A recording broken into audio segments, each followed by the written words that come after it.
And just in terms of housekeeping, if everybody could keep themselves on mute and feel free to post any questions or comments in the chat.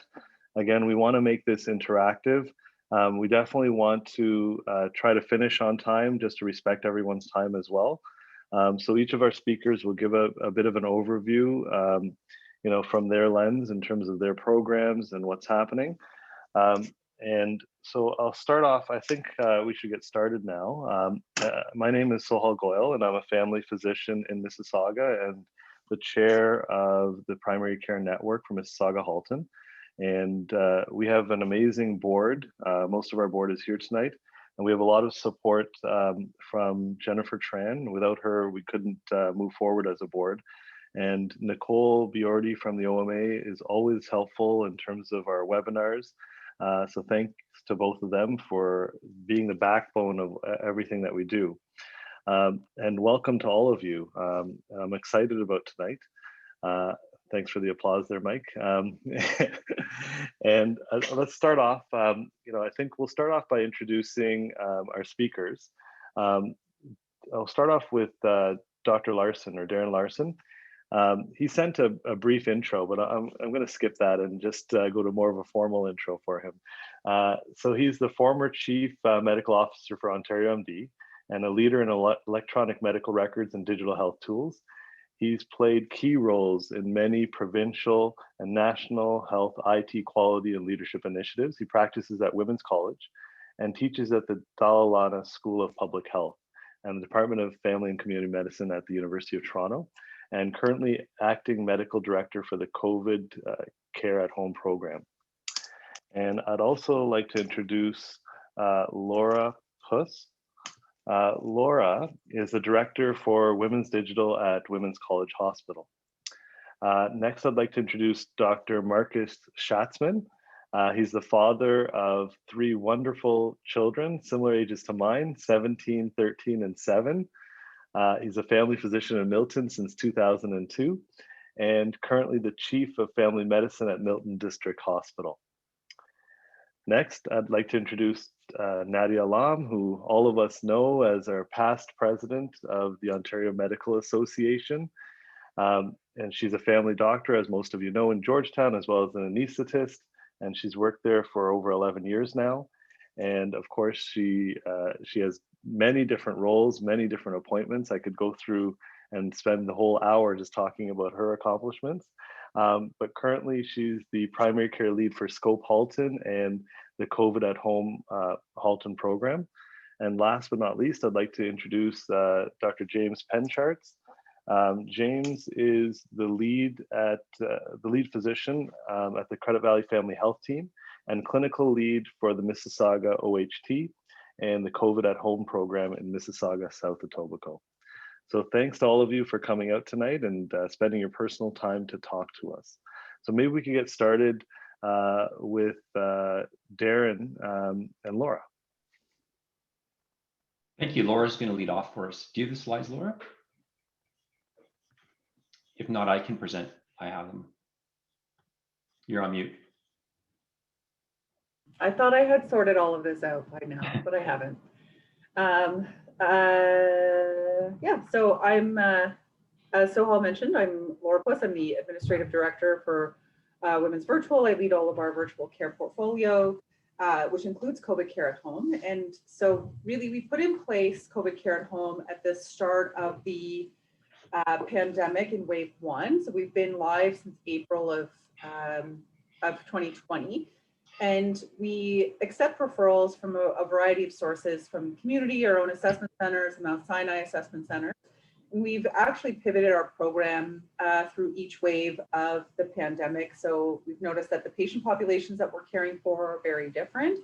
So, in the first wave, it was really high volume, really figuring out what COVID management meant. In wave 2, we saw a lot of older people living in the community with COVID who needed our supports, as well as reaching out to our peers and colleagues in Scarborough to accept some of their overflow patients from the region. And then most recently in wave 3, where when there was a lot of pressure on hospitals We built some early discharge pathways to accept patients on home oxygen and patients obstetrics patients from the pregnant women who saw an increased rate of incidence in COVID in the third wave. Our program, we're based a little bit on a redeployment model using resources from across the hospital. So although we have, we provide services 7 days a week, basically 9 to 5 with physician coverage after hours, but we have actually a team of 17 primary care physicians and 4 nurse practitioners, as well as a bunch of nurses, mental health, physio, pharmacy, and medical secretaries that are all redeployed. We have some full-time employees, but many of them are just in and out 1 day a week. So there's a strong reliance on virtual care tools such as our Epic EMR, Microsoft Teams to kind of create that virtual team clinic environment when you're caring for patients who may need follow-up every day. And we also have 24/7 on-call support from our own respirology department at the hospital and our acute ambulatory care unit, which is a short stay medical day unit that we have at the hospital. So I'll hand it over now to Darren, who can describe the clinical model. Yeah, thanks, Laura. So there are quite a few ways of getting into the program now. I guess in the beginning, it was mostly referrals directly from our assessment center, but as the waves have come and gone, and as Laura said, the new wave of far more inpatients with far greater degrees of illness, including ICUs to step downs to the floor, we have pivoted at every opportunity. So that I think the success of any program really centers on the ability for it to truly change itself according to the needs of the community you're serving. So in our instance, we do have multiple points of access. So patients can self-refer. We also take referrals from primary care physicians within our community, and that might be our primary care network, or it could be the Toronto West Primary Care Ontario Health Team. We also still take from our assessment center. Obviously, that's the biggest source of referrals for us, and every person who tests positive at the Women's College Assessment Center, when they're counseled by the nurse and follow up with the results, is offered an opportunity to practice or to go through our practice if they don't have a family doctor, for sure. The first rule of referral is obviously to go back to your primary care physician if that physician is available and feels comfortable doing COVID care work, and certainly more and more of us are now. And then, of course, we, as Laura said, we are taking referrals from the acute care centers in a step down kind of fashion. And these people are a lot sicker than we were used to seeing before. They're exiting hospital on fairly high flow rates of oxygen. We have women who have been pregnant, who are pregnant, who have been in hospital. Some have suffered, quite severe issues, including in some cases fetal demise. And we're looking after them in the community, which is super important to, I think, to highlight the team-based approach to things, because in many cases, the medicine here is very difficult, but the psychosocial part of what's going on can be even more devastating. So also, as we look through the waves and the various patterns of people who become infected, seeing a lot more people who are marginally employed, people who are working in large congregate factory settings, et cetera, and significant numbers of new Canadians, which leads to issues like you would see in many parts of Toronto, with things like language translation, issues of multiple generations living in the same family, et cetera. But once patients are entered into the program, they become attached, initially intake through a registered nurse assessment. They begin to fill out all the forms, so-called forms in the EMR that are required, the documentation that's required. They're given a whole list of the services we have, including our on-call numbers, and we have a physician on-call 24 hours a day for the program. And then they are brought into a first visit with one of the clinicians, could be a nurse practitioner or a primary care doctor. But once they're in the program, we follow them through at least to the end of their length of stay, last day of isolation. But in some cases now we're going well beyond that, in that people are entering our program past their last day of isolation because they've been hospitalized for so long. And what we're noticing now is significant numbers of people that are really hanging on with significant COVID symptoms, including fever going on for longer than a month in some cases. And it becomes far more intense in the medicine aspect of it, in which case we're really glad to have the resources around us of Dr. Owen Lyons, our respirologist. We can access obstetricians who are referring from Sinai, And we have a whole core medicine team as well, which we can access either through telephone, through an e-consult, or in the AACU. And I have sent people to the AACU, which is incredibly helpful. If you do have, let's say I had a young woman last week or the week before who was quite dehydrated, hadn't peed in over 24 hours, tachycardic, really feeling poorly. I felt what she really could benefit from would be, a couple of liters of hydration, some blood work to make sure things are okay. And that's exactly what we did. We sent her directly in. She was greeted at the door, rushed right in and treated and released, very, very quickly with no exposure to others around her. So a very, very tight process for taking people in and out of the sort of semi-acute care environment. And this is operating through the sort of hub-based model where we have the central clinic, but also many, many, services feeding into it. Most recently, we've added physiotherapy because we feel that a lot of the people who have been released from hospital are incredibly deconditioned, which makes it very difficult for them to regain their breathing status, maintain oxygenation, and just get back to normal moving while they're on or off the oxygen as they wean down. So the physiotherapist has been very helpful with things like deep breathing, lung exercises, stretching programs, getting people motivated to be active, and actually assisting with the weaning of their oxygen while they're in the habit of or in the behavior involved of movement around the house or their apartment or whatever it's going to look like. So a very, very interesting addition, which we find very helpful. Next slide, Laura.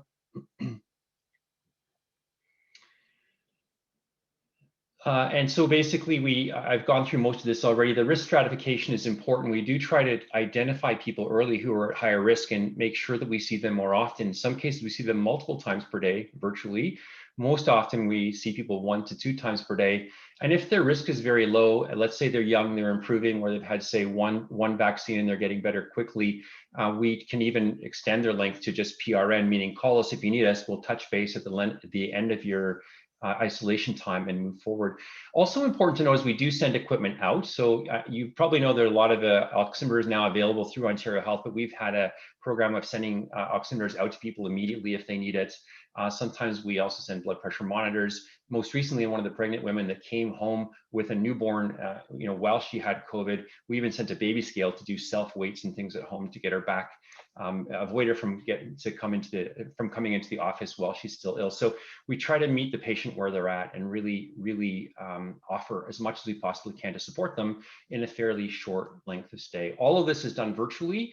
The assessments with Dr. Lyons, respirologist, in some cases done in person, especially if he really feels he needs to listen to lungs or they need new, let's say, imaging or blood work. He'll do that all in one go.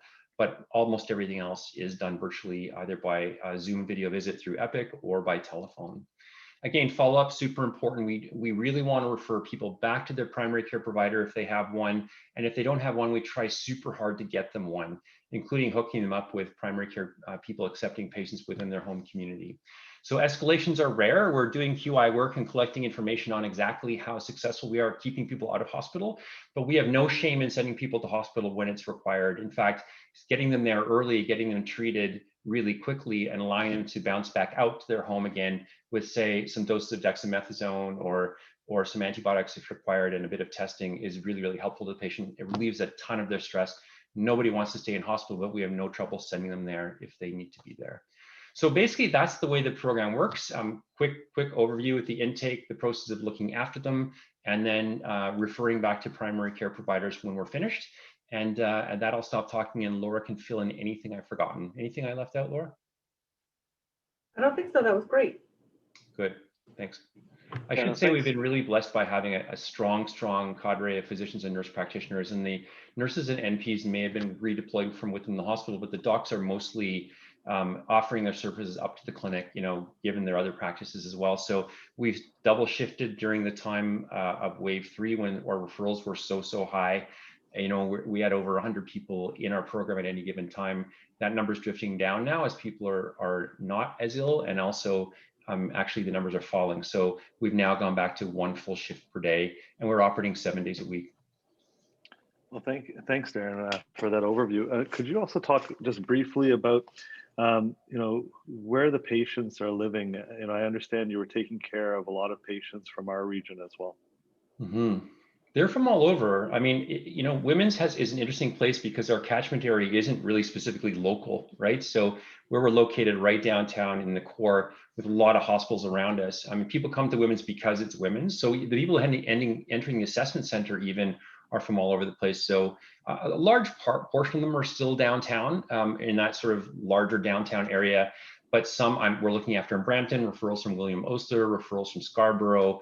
I have people in North York. I've had people out in East Gwillimbury, so it can spread out depending on where they had their testing done. If they were tested at our center, then they are automatically, referred to us if needed. Laura, do you have more to say on that? Yeah, the one piece would be some patients from like Osler that because of all the movement that was happening across the GTA IMS, a lot of patients from Brampton ended up at Mount Sinai. So the Sinai patients were then referred to us. And we also have a self-referral stream. So if we had, one person who was admitted as an inpatient, they were discharged, and then there's often like many family members. So we would also get referrals that way from self-referral from those patients as well. And just a couple of clinical questions in terms of managing some of these patients at home. Were steroids being prescribed by the program? Would that be standard of care? Because those are questions we're getting from our patients. Or would those, if you thought that they required steroids, would those patients be referred into the hospital? It doesn't happen a lot, but I have done it. So, I mean, obviously it depends on your clinical judgment, the severity of the person, and how comfortable you are with more intense care. So I'm not going to say we do it a lot. A lot of people come out still on dexamethasone, and especially from out of the hospital emergency department, and that's a pretty common occurrence.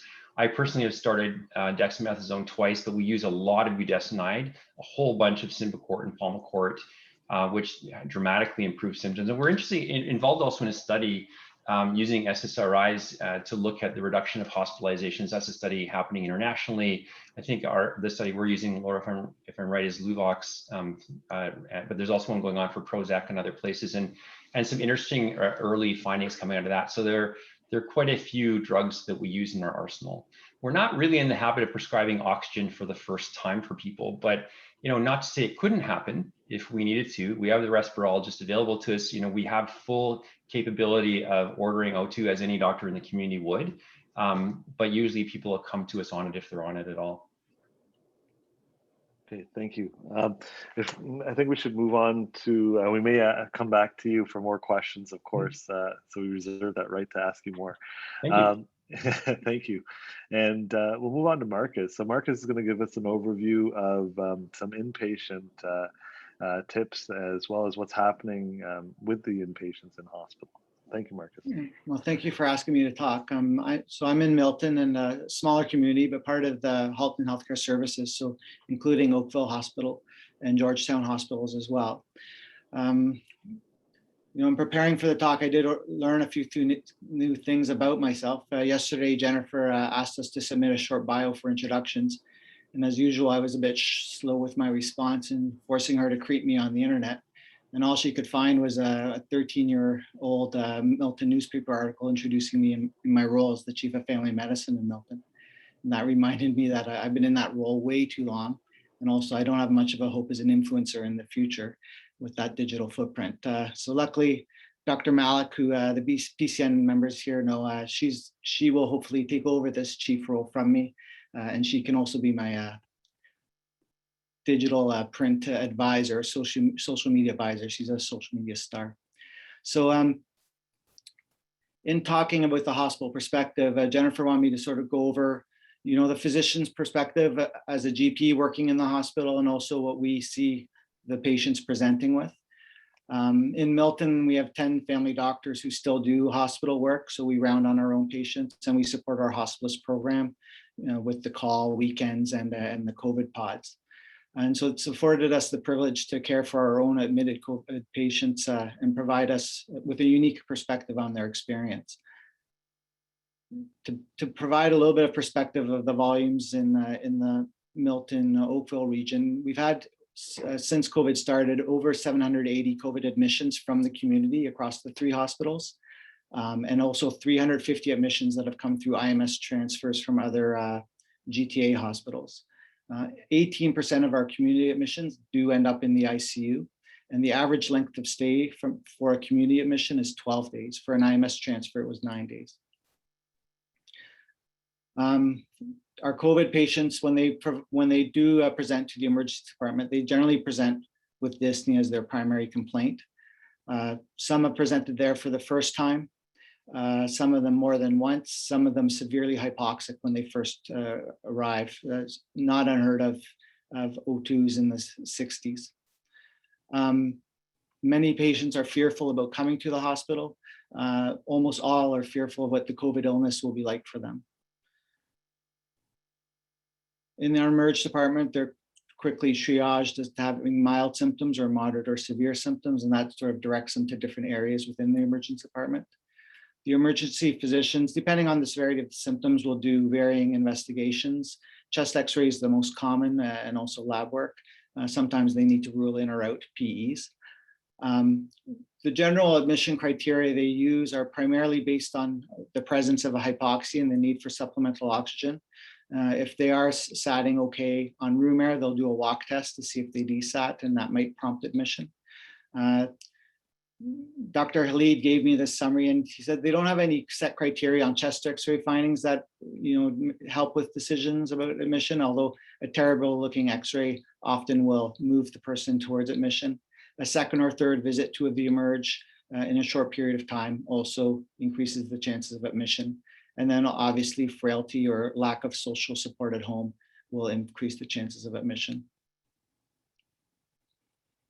If a patient's been assessed in the emerge department and then decided they were safe for discharge, generally the emerge doctors are not prescribing any dexamethasone, anticoagulation, antivirals, or antibiotics. They'll sometimes be prescribing inhalers, so Ventolin plus inhaled corticosteroids. For those who are admitted in Milton, the emerge doctors write the initial admission orders. Obviously, they'll start them on supplemental oxygen, continue to their regular meds, and start them on dexamethasone. The standard is 6 milligrams daily for 10 days or until discharge. Although, as you heard, some people are discharged on dexamethasone. Once admitted in Milton, the patients end up on one of our COVID pods. In wave 3, we've had to open up 2 COVID pods. Each is staffed by an individual physician, and either by hospitalists or family doctors who are supporting the program. In the wave 3, what we've noticed, and this is probably across Ontario, is that the admitted patients are younger. Many are in the 40 to 60 range. Most of them have less comorbidities, so it's actually more straightforward management. And I know Dr. Malik has told her PCN buddies that it's not really rocket science. And it does come down to just some basic tenets of treatment. Number one is the supplemental oxygen. That's number one. The RTs play a vital role in assessing the patients, helping us decide about what oxygen supplements they need, deciding on the flow rates and whether or not OptiFlow is needed. The RTs also play a role in communicating between us and the ICU internist about patients that are maybe heading in towards ventilation or ICU care. All the patients are on dexamethasone, as I described. All patients, unless there's a contraindication, are on VTE prophylaxis. There is a little bit of controversy about full dose heparin versus just prophylactic dosing, but everybody's at least on prophylactic dosing. The patients with more severe symptoms are treated with potentially with tocilizumab. This is in consultation with internal medicine, primarily because of limited supply. So it's patients that have more severe symptoms that may be heading towards more intensive care needs. And luckily in Milton, and I guess across the GTA, we've had waves 1 and wave 2 to help prepare us for wave 3. And really what it did was allow us to build a good team. And the team in Milton really includes the hospitalists, GPs, the RTs, nursing, internal medicine, sometimes obstetrics for pregnant patients in this wave. And also we have a protected code blue physician who's in-house, who's also part of that team. And really the team-based approach has made it possible for us family doctors who are working in the COVID pod to handle acuity that we would have never imagined that we would have to deal with in the past. Now, the path of the inpatient is, it's somewhat predictable. As I said, the average length of stay is 12 days, although some are in hospital much longer. Generally, there's a period of worsening, then a plateau in their oxygen needs, and then gradual improvement. The improvement is often slow, and the patient's often very anxious to get home. And so something that was developed in HHS, and it sounds like Dr. Larson with Women's College is involved with a similar program, is a discharge program for patients who can be discharged both on supplemental oxygen. In Milton, it's called or in Halton, in HHS, it's called the COVID at home reconditioning path. Jody Strick is really leading that with input from Dr. Chow, respirology, and Dr. Stephen Chin, the hospitalist, chief of hospitalist medicine. And it's a collaborative program where there's an RT navigator who works together with the family physician, the patient, the oxygen suppliers, and the respirologist on call if needed, to provide aftercare once the patient has been discharged home on oxygen. Last week in HHS, we discharged about 130 patients to that pathway, and that's been about 4 weeks of operation, and there had been no readmissions in that group and only 2 emerge visits. So based on those markers, it seems to be working well. My own, the one thing I would say to everybody, and my experience in managing my own patients and other patients with COVID, is that fear is a part of this illness. I think I've never seen the expressions of fear on patients' faces as I have seen on COVID in patients. It's something that is almost ubiquitous. I think it's multifactorial. I think there's the general fear that the pandemic has caused for societies. And this is just amplified when somebody then contracts COVID and becomes ill enough to end up in hospital. It's really an illness that's a suffocating illness, and you can only imagine the fear that causes people. When you listen to the patient's lungs in hospital, they just cannot move air. It's unbelievable. And you can only imagine the fear that they're going through.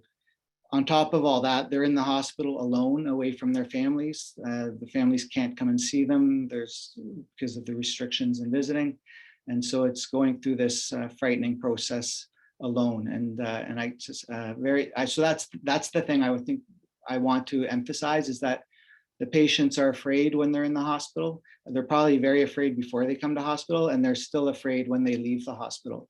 In the hospital, they're closely monitored. There's lots of medical care support, but they're away from their families. But when they're discharged, that medical support and monitoring is gone, but they're back with their families. So it's isolation on one end from the family, and then on the other end from the medical supports. And so these COVID at home programs and the discharge COVID at home programs, they can provide that medical support, but they also provide, hopefully, that trusted medical advisor, which is hopefully their family doctor, who can listen to them, answer their questions quickly. Accessibility is the key, so that they can feel supported when their worries or fears increase, and hopefully they can get a quick answer and that can be managed at home. Yeah, thank you, Marcus, for giving us that overview. Really appreciate it. And as we get more questions, we'll definitely ask them to you. Okay. Next, Nadia Alam is going to speak a little bit about the COVID at home program in Halton.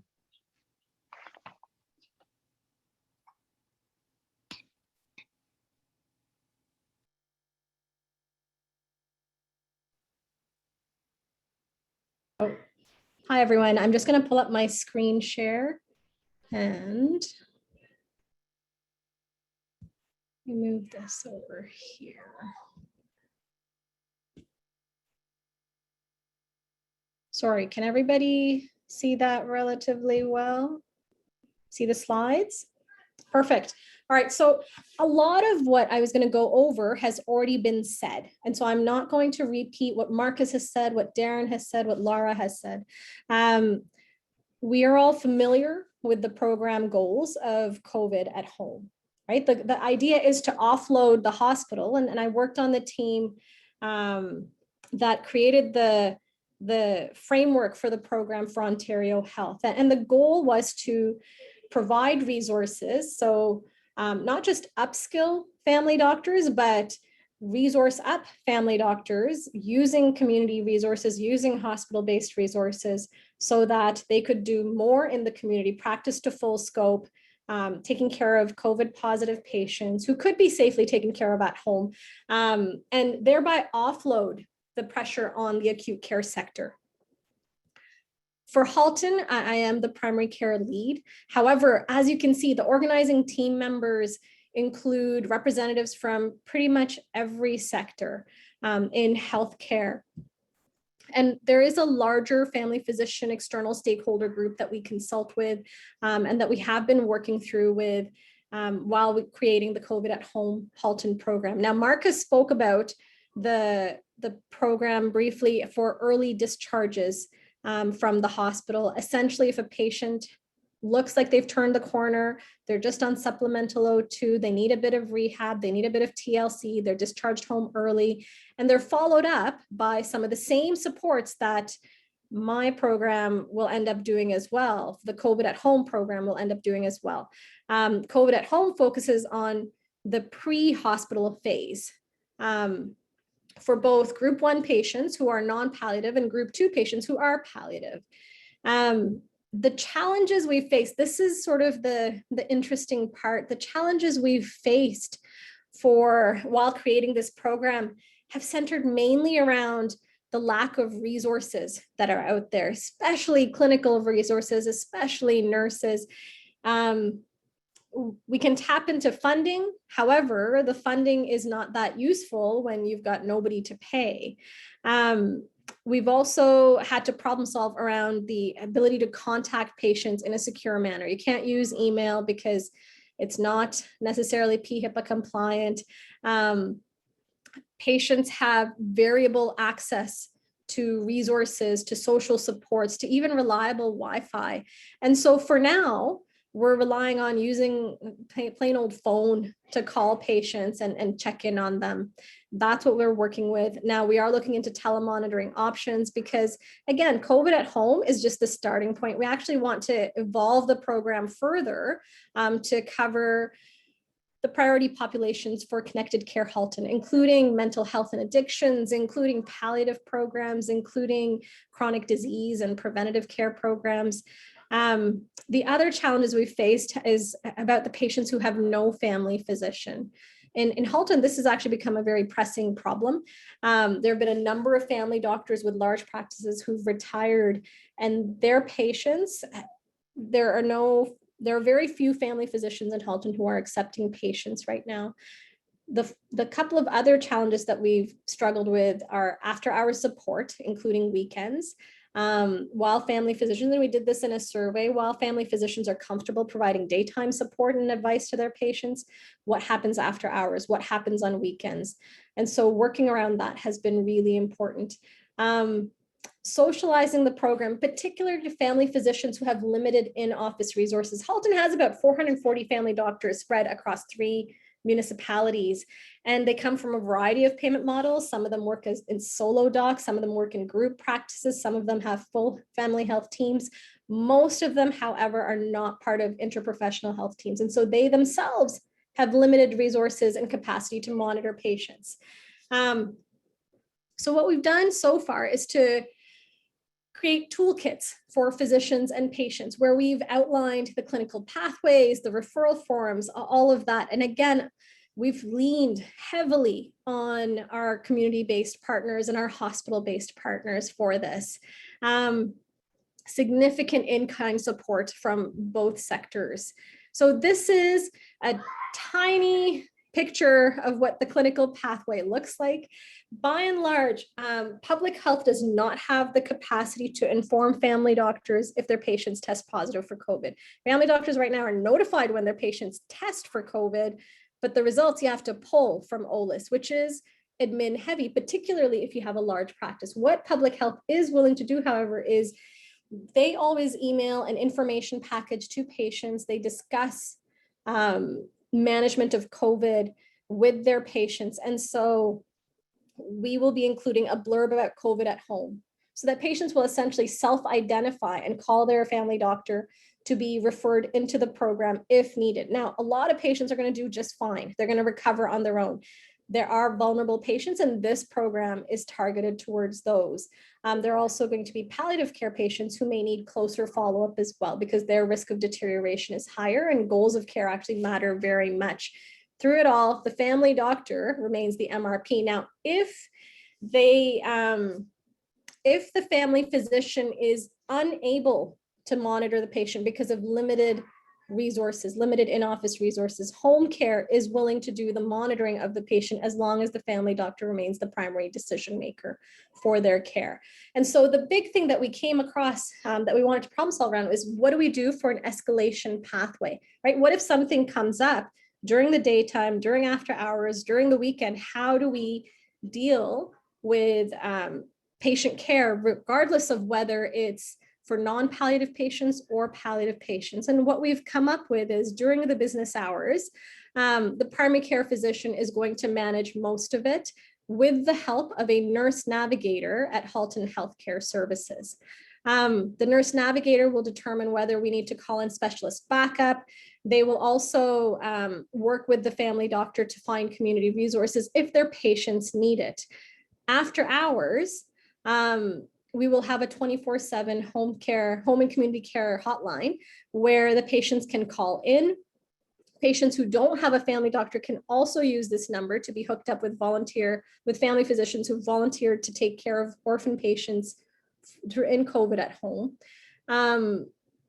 If a family physician is taking care of 2 or 3 patients themselves in their practice, and they've got a couple of patients where they're sort of in that gray zone, they're not quite ready to go to the ER, they can also refer them directly to home and community care for extra monitoring after hours and on the weekend. The home and community care will monitor the patient. The ACT team will basically call the patient twice a day to monitor them based on self-reported symptoms, as well as SATs on the oximeter. And again, that's very similar to the other programs. We are relying heavily on patients to self-monitor for these programs, because we don't have the resources to call every single COVID positive patient all the time. This should be familiar to you. This is from the HFAM, the Hamilton Family Medicine Group, where they divide people into different levels of risk and then advise on monitoring based on different levels of risk. And it can be PRN monitoring all the way up to twice daily monitoring. And then again, from the same resource, this is about referring to the emergency department, which acts as a backstop to the entire program. The final piece that I want to show you is the patient self-monitoring. Again, we have limited clinical resources in the community, and so we are expecting patients to monitor themselves, or caregivers to monitor themselves. If they cannot do that, then they can't actually be part of the COVID at home program. There is more detail than what I'm showing here. This is just an excerpt of the slide. We do have advice on how to use oximeters properly. We've got advice that we've drawn on from different resources in and around Ontario on positioning, right? How do you prone yourself? What is appropriate? How do you take care of yourself? What do warning symptoms look like? What can you expect in terms of disease course and prognosis? The program will hopefully go live in the next week or two. We are finalizing some pieces and we are trying to get feedback from physicians. So again, thank you for your attention. And like I said, I am looking for feedback. So if you have any, please email me. I can ask Jennifer to share the slides later on. I do apologize. I was on call last night, and so I didn't get this done as quickly as I'd hoped, and I had hoped to send it out in advance. I'm not sure if there were any questions. Thank you, Nadia. We haven't seen many questions related to it, but as they come up, we'll definitely ask them to you, and thank you. And with your permission, we'll put your slides up on our PCN website as well. Thank you. So thank you for doing that. And James, now talking about the Mississauga program. Hi, everybody. So thankful to the MISSISSAUGA PCN for hosting this and the opportunity to speak about our burgeoning COVID at home program. So we are at a similar stage of evolution as Nadia's group. Although we have beat them to the gate just a little bit in terms of opening, but definitely facing the similar types of challenges around some of the finer points of the model. So I think very, very valuable to get feedback from this group of community physicians about how the programs work and function as we go live. As I put in the chat in response to a question, we did go live on Friday of last week, and I'll be happy just to speak briefly about the model, but it is extremely similar to the COVID Care at Home model out of Women's College. We use that as a bit of a template along with the resources from Hamilton Family Medicine. So very similar resources and structure to some of the other discussions.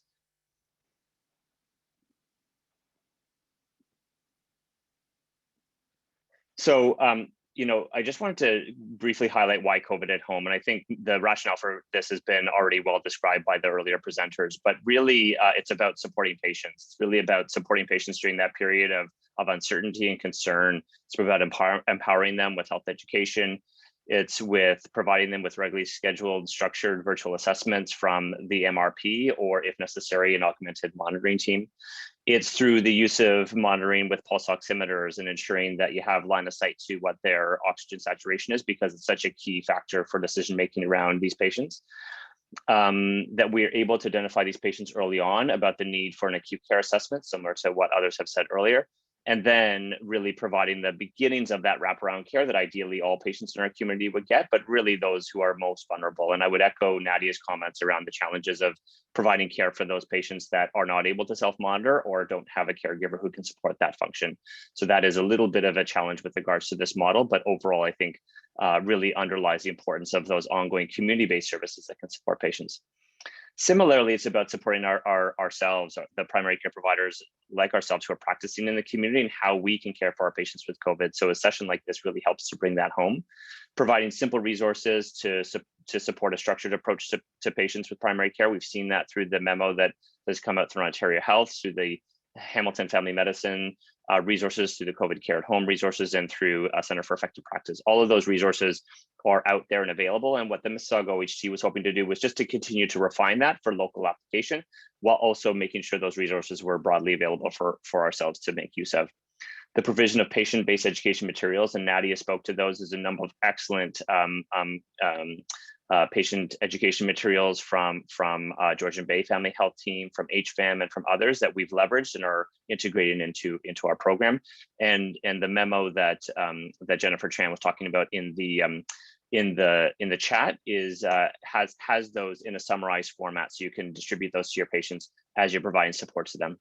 It's about adopting a documentation template that's consistent and replicable, so that we can have a standardized approach to caring for these patients.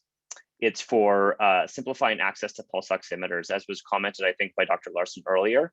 We've encouraged patients over the pandemic, if they have access or have capacity to be able to purchase own pulse oximeters, to do so. But for those that are not able to because of financial means, or just not able to get access to one, we, through partnering with Home and Community Care and with St. John's Ambulance, have a pathway to be able to get pulse oximeters out to patients, whether they are being followed by own MRP or own MRP plus an augmented monitoring team. And then finally, it's just to provide access to a monitoring team for those patients who are slightly more complex or a higher risk, using, as Nadia had described, the HFAM risk stratification tool. So we've all seen this previously, but the idea is, as family doctors, when we find out that a patient of ours is diagnosed with COVID, that we would use this risk assessment tool to determine the frequency with which we need to stay in contact with this patient. And for those who are either at high or average risk, if there are additional complications that you think would benefit an additional layer of support through access to a monitoring team, then you can refer through Home and Community Care to access for that monitoring team. The monitoring teams are comprised of nurses, RNs, as well as NPs from each of the 3 interprofessional care teams within Mississauga, so CarePoint Health, Credit Valley Family Health Team, as well as Somerville Family Health Team. And what they are providing is either daily or every second day touch points with the patients who are identified as higher risk, or those with average risk, but additional complications. So maybe as a family doctor, if you have a number of COVID positive patients and have challenges, as Nadia described, within your clinical scenario that makes it such that you can't carry all of them, but there are a few where you could use a little bit extra support, then our COVID at home program is exactly designed for that. As I outlined before, the patients should be encouraged by their primary care provider to get access to a pulse oximeter, and if they can't, then use our model to be able to access that through the reservoir that we've been able to prepare for this. In terms of the monitoring teams, I've referred to that a few times in my presentation. The monitoring teams is that augmentation to the regular care that each of us are providing for our patients. So if you have done a risk assessment using the HFAM risk assessment model, and you have a patient who is at high or average risk for deterioration, and you don't feel as though you have the capacity to be able to monitor them on your own, then you can access the monitoring team resources through a simple referral to home care, the LIN or CCAC form. It's all the same form, but you may know them by different terms, by simply writing COVID at home monitoring team. If you want access to a pulse oximeter, then you write in the same form, COVID at home pulse oximeter only. And the monitoring teams will then take on the function of doing daily or every second day contact with your patients. You will continue to be the MRP as Nadia outlined, but the monitoring team is just being that consistent monitoring program for your patients and ensuring that they are feeling that level of support and ensure they know that somebody's there and is caring for them, in addition to you as their primary care provider. The monitoring team is also assessing for some of those social risk factors, such as mental health, access to food, access to caregivers, access to additional needed supports, insecurity with regards to housing, or insecurity with regards to financial supports, and then linking up when possible to other resources, whether it be the high risk neighborhood initiative throughout the Mississauga Halton group, or through home care services or other community-based services that can support that. It's important to remember that the primary care providers are the MRP throughout this entire through the entire program. But if the monitoring team has an issue that they feel they need to connect with the primary care provider, we just ask the primary care providers make themselves available if the monitoring team reaches out to them. The patients will then be discharged home once the acute care, the acute symptoms have resolved, or until they've reached a steady state, or if they've been admitted to acute care. So a little bit in contrast to the model that Dr. Larson described, as we are at the outset of these particular programs in Mississauga, we don't yet have the capacity or the skill set to be able to care for some of those slightly more complex patients, those that are maybe moving from the acute part of their care into the more chronic care. And we don't yet have a stream for the so-called group 3 patients, the discharge from hospital patients. We are in discussions with our acute care partners at Trillium Health Partners to scope out how that might look. But we are really only dealing with those that are newly diagnosed at this time. And then once patients are completed with the monitoring team program, they'll be discharged back to their primary care provider with documentation. Just a reminder for just where you might put in that referral for COVID care at home, and it's just in the lower box there where I've put the arrow, the kind of free text part of the LIN or home care referral. So most of us, I think, have this embedded in our EMR. Some of us might continue to use handwritten forms to be able to do this, but simply writing COVID care at home monitoring program if you want the full monitoring team, or if you just need access to a pulse oximeter for your patient, COVID care at home with pulse oximeter only as a written request will get access to those services. And then my last couple of slides are redundant, so I'll just pass those over just to say that the monitoring team escalation process is exactly the same as what Nadia described in Halton. So the monitoring team, if they identify these, will contact the primary care provider, but advise the primary care provider that the advice at this time would be acute care assessment, and advising the patient to go to acute care and working through that process. In terms of some of the patient-based resources, it's just a bit of a screenshot of the monitoring tool that we ask patients to make use of. And it's just a self-monitoring with a number of dates along each of the rows, as well as the symptoms that we're asking them to keep track of, along with oxygen saturation and the heart rate monitor. Obviously, it would be nicer if this was in an app form, so patients can complete on an app, but we are going low tech at this stage of the program. This is also redundant. And then I just say thanks to Women's College COVID Care at Home program for their support and encouragement, as well as Hamilton Family Medicine. And like Nadia, really keen to receive feedback and input from any community physicians as they're using the program. So I will pass it back over to you, Sahal. Thanks so much. Yeah, thanks, James. There were a couple of questions just around monitors available. Of course, you can order them to your own office through Ontario Health, as well as referring to these regional programs and get access that way if they can't buy their own. And there is a question here about prophylactic anticoagulation used at home. I'm not sure if Darren, you could answer that. Yeah, so yeah, we had this discussion actually in one of our QI rounds recently, and generally speaking, we're not prophylaxing people if they're able to get up and move, if they're quite active, and if they're relatively low risk. So, walking is a good thing to do for people that are really, really bedbound, and many coming out of hospital they are actually leaving hospital on novel anticoagulants. So it isn't actually unheard of, but I don't know, I personally have not started one. And I don't think we have many that have. Laura, do you know anything more? I think we've not, I'm pretty sure. I do not know. Yeah, that's fine. It got very dark in here all of a sudden. Yeah. Okay, It is possible to do, but again, that's highly dependent upon risk and really, it's not as though they're just going to be getting a DUT. If these people start to coagulate, it's all over their body and they become, very desperately ill. So most of the time, by the time they get that sick, they're off to the hospital or off for GIM assessment. Perfect. Thank you, Darren. And we have 5 minutes left. If there's any other questions, feel free to put them in the chat. Again, I want to thank all of our speakers tonight, and I'll go through kind of a brief overview of everything. And thanks to all of you for staying on and tuning into all of this. So first, of course, Darren and Laura talked about the Women's College program. Oh, just see a new message there. So Darren and Laura talked about the Women's College program, which is COVID Care at Home, which has been there throughout the pandemic. And it really is the gold standard program with lots of resources, including respirology, medicine, access to oximeters, maybe BP, even a baby scale, and ongoing studies are there.